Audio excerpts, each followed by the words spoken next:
What's an oddly specific thing that gives your life meaning? When I wake up in the morning and ask my dog gotta go outside and she groggily gets up, comes over to my chest and flops down, making sure she's under the covers and laying on me as if to say 5 more minutes. In those first waking moments everything in the outside world just stops existing except me and my dog. The bed is warm, I have puppy snuggles, and we exist in just this warm, happy bubble before she decides it is in fact time to go outside. I love this one. When my alarm goes off, my dog comes up and puts herself in my nook and we cuddle for 5-10 minutes. She likes cuddling, but usually any other time, she is distracted or doesn't completely relax. It's like she knows the day is going to start soon and we need to be together first. When I get home from college, I take walks with my dad at an old high school track field. We usually go around midnight and sometimes we'll stop at the local gas station for a hot drink when the nights are cold. I like that even though he thinks fancy coffee drinks are silly, he'll get one with me anyways. Spending time with him is what I look forward to.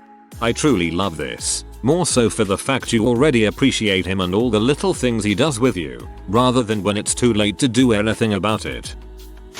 Taking care of my fish tank. I have a weird assortment of fish because I always try to get the ugliest, most picked on one at the store and bring it home and nurse it back to health. Watching the color come back into them, their fins healing, and the way they get excited when you're nearby because they think they are going to be fed. There's something so soothing about it. My little underwater garden. These are animals that get the short end of the stick in society, and showing love to these tiny inconsequential creatures makes me feel good. I have one feeder guppy I found almost dead, caught in the filters at work and now he's happier than ever. It's great.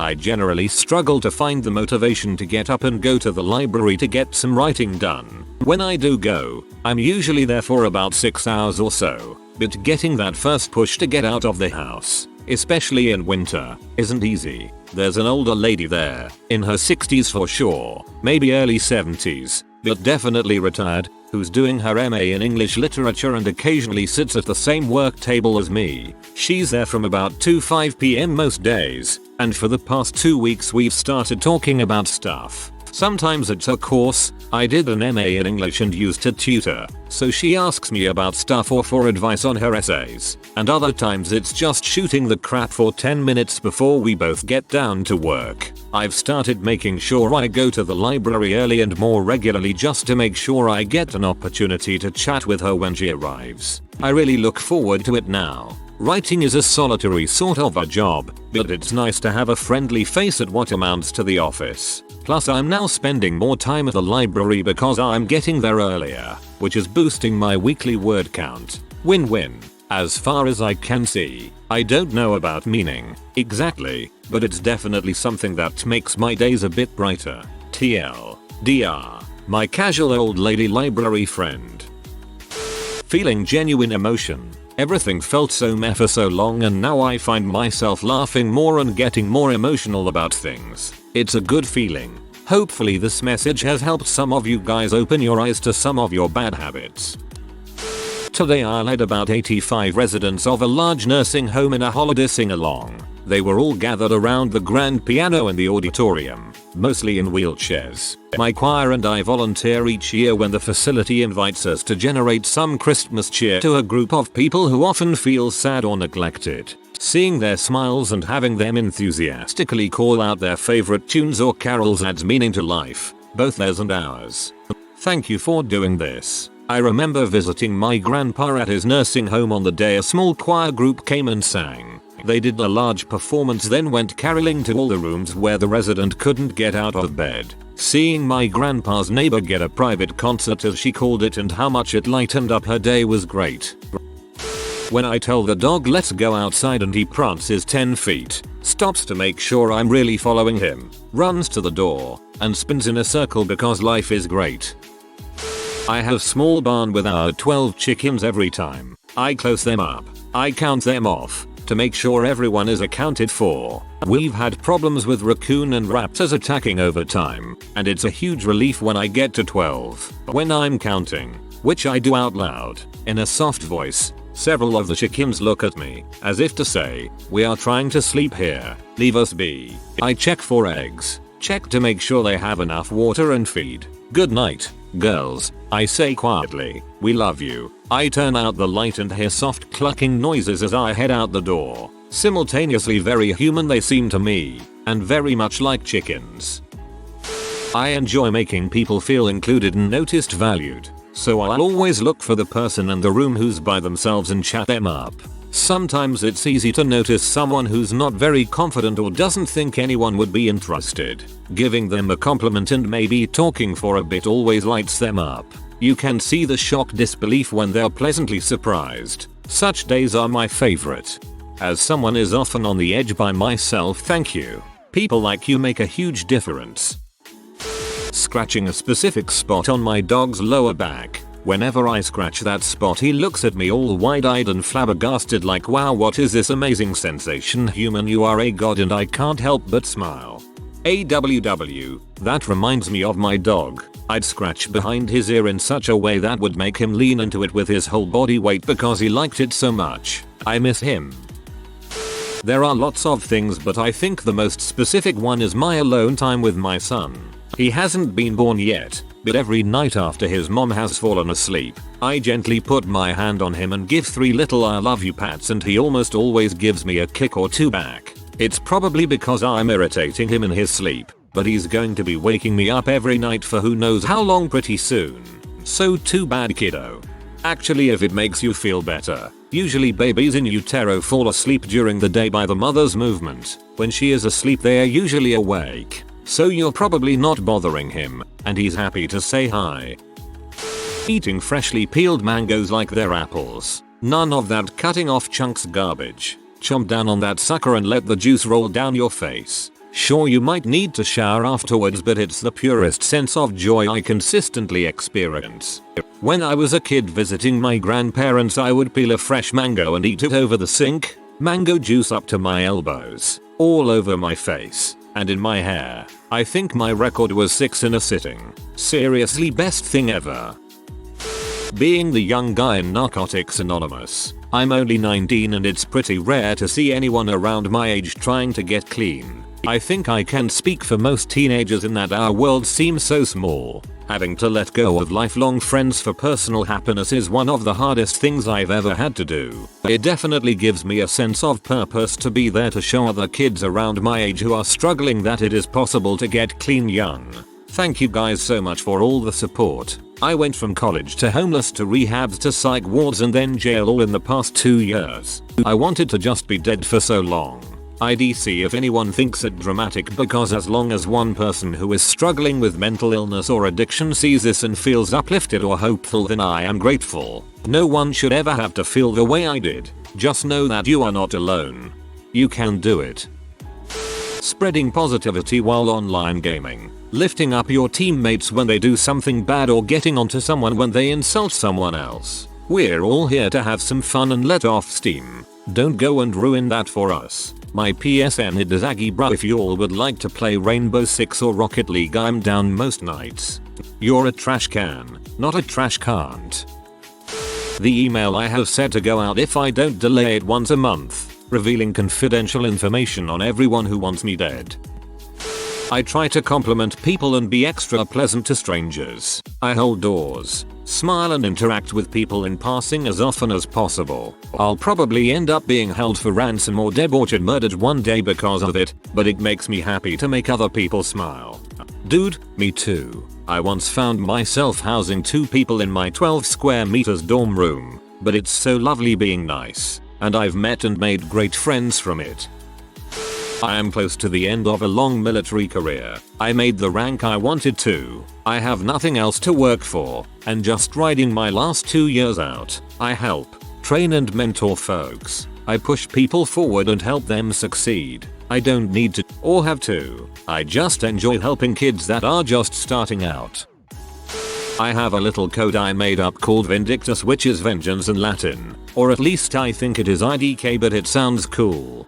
Basically my childhood sucked. It was incredibly traumatic. I spent a lot of time angry because I never felt the concept of innocence or growing up like a lot of my friends. In a sense, I wanted vengeance for my lost childhood. The thing is, most people want to go about vengeance by somehow brining back the past, and that's impossible. The pain will never go away and things will have always happened. I realized that instead that it is better to make the pain of yesterday negligible compared to tomorrow's triumph. So basically, my concept of vengeance is finding a way to become happy enough that I don't care about all the bad crap that happened to me. You can't take away the sadness, but at least you can become numb to it.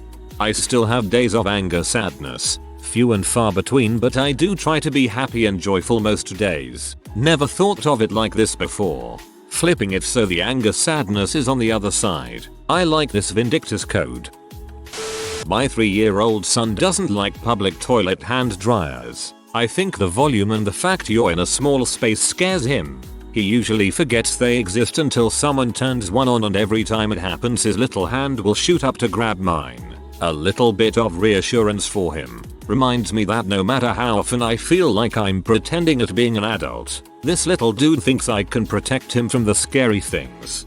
Haha, there's an episode of Raising Hope where the dad scares the crap out of his kid every Halloween so he will run home and hug him.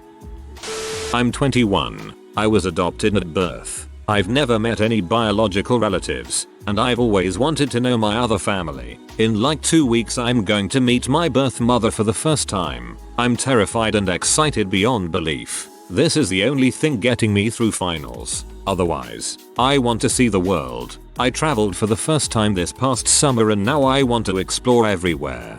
Good luck with meeting your birth mother. I have a relative who gave up her son as a teen mother and they reconnected years later. They have a great relationship now. I hope you are as lucky as they were, and good travels to you too.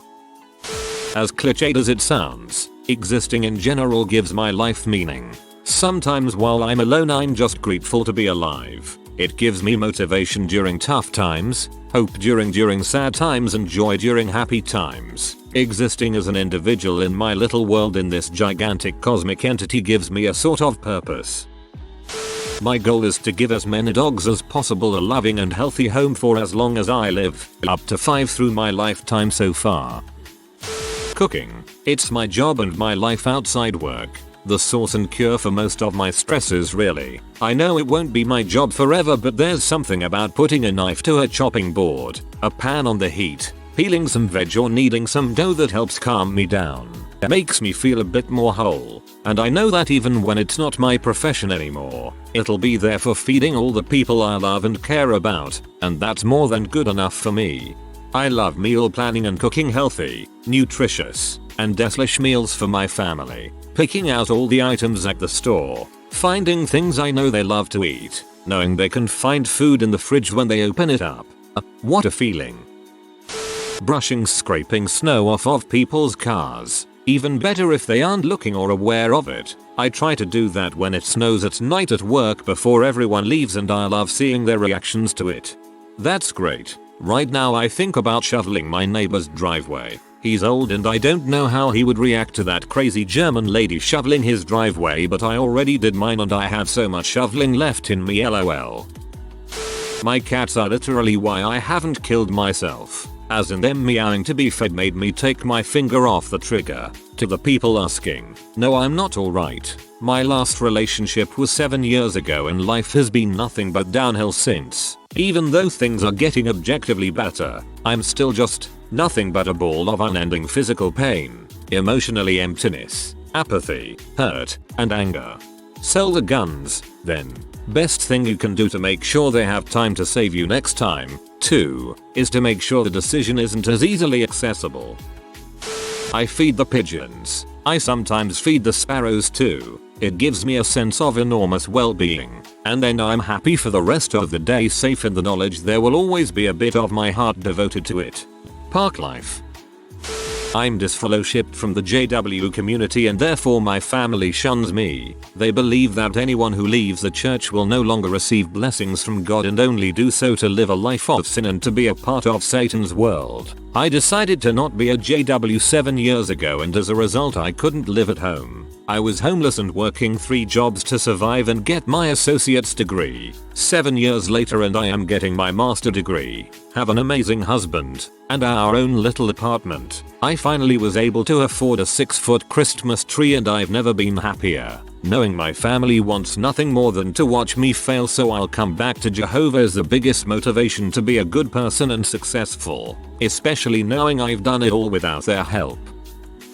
For some reason, giving extremely generous tips always makes me happy. I ain't rich or anything, but I always make sure to give no less than a 50% tip. Whether it's a waiter or a hair cutter, they don't get tipped enough so I guess it's my way of making it up for them. It's a small thing, but it really makes my life seem a lot brighter.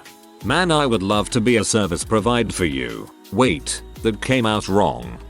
Theater. Seeing live theater that's really good has a different effect than seeing a movie or a TV show. Truly unique experience every time, even when you're seeing the same show.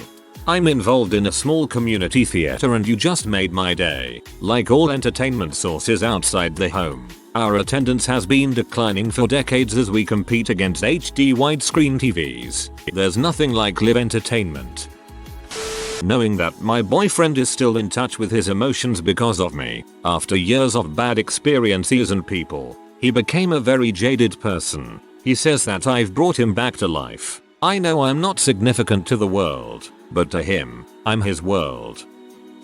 I've dabbled in conlanging and world building. Right now, all of that stuff, entire cultures and languages and customs and peoples exists only in my head. Without me, it all just vanishes without a trace.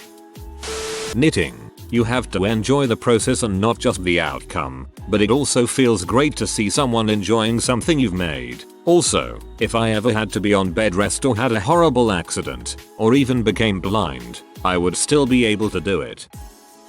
A few things. Making people happy. This is a bit of a downside as I'm an awful gift giver. I always want to give it to them right away. It's nearly impossible for me to wait until Christmas, their birthday. Waking up to my cat. She's almost always on my bed when I wake up, and when she sees I'm awake she gets super excited, chirping like crazy, and needs pets before I get out of bed.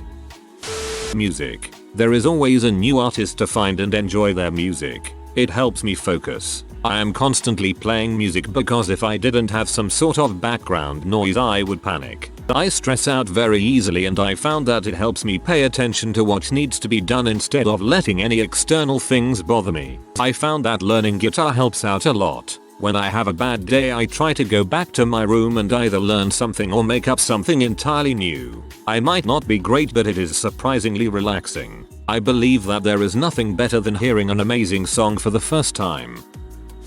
Being a good person to others around me and positively contributing to the world. Not sure if that is specific or too vague, but that is what will make me happy. Username wholesomely checks out. My little doggo's main priority in life is to give kisses. My girlfriend hates it because of the sound, but I just let him go to town after I get back from work. Finally, after a solid 2 minutes of kisses, I'll lift him up in the air and say, "That's enough, buddy. Now, who wants to go for a walk?" And he squirms around in the air like a mad lad. Kids cartoons. I especially like the family-oriented episodes because I've never been able to achieve the sort of relationships I desire with my own family members. There's also a lot of adventure which kinda makes me feel better about having nothing going on. Man, Clifford on PBS makes me feel so safe, good, and warm inside. I don't know why, but it does. The research I'm doing for my PhD, it has taught me the patience required to come up with something great as I've spent over a year having stuff not work out. That being said, I've also got to experience joy and pride when things do work and I can make a significant contribution to my field of research. I wish I could say I felt that good about my PhD research. I'm one bad antibody away from a mental breakdown. I have a pacemaker, NeuroPace RNS. attached to my brain to control my epilepsy. I had to undergo 3 brain surgeries and 2 years worth of testing where they went as far as shutting down my brain temporarily. Despite this, I've still maintained a full-time job at an incorporated 500 company, minus brief periods of time. I bought a new house, had a child and never slowed down. I was back at my office with 30 plus staples in my head keeping my skull attached. I've done this to continue to support my wife who had done nothing but supported me. I lived for years without handle it because I was the only one who had to deal with it. But now my wife and kid are the most important aspects of my life that I have to give 100% to. TLDR. I had brain surgery to keep my wife and child a priority. You are my hero. Seriously. People like you inspire me. 99.9% of us haven't dealt with half the crap you've dealt with yet we moan and make excuses about doing what we need to do for ourselves and people in our lives and obligations. Keep on keeping on, fellow human. My lower income apartment complex and my cats. My apartment complex is near a university and is cheaply priced for the area. The apartments are snug and only 1 bedroom, but comfortable, fit a few people and some animals. We have every kind of person you could imagine living here, and while sometimes it can be sketchy because of known drug addicts, there is so much culture, respect and kindness from everyone. I'm proud to live here. The simplicity humbles me and brings me joy. My cats bring me absolute warmth and joy as well. They help with my depression and anxiety, and I don't think I'd be mentally as sound without them. I do live with a boyfriend. I have a degree and a job, and I'm living a good life. I mention this just in case I worried some of you had.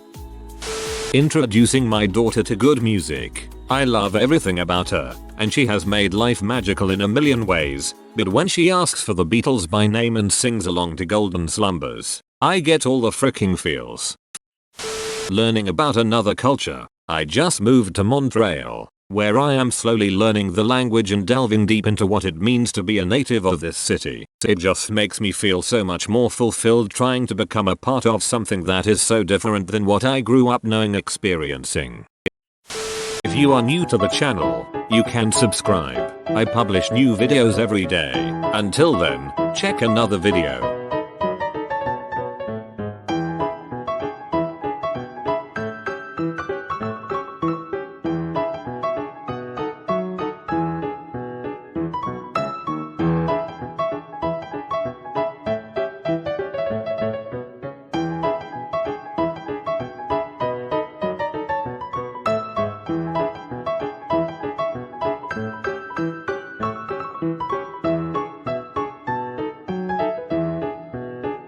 Bye for now.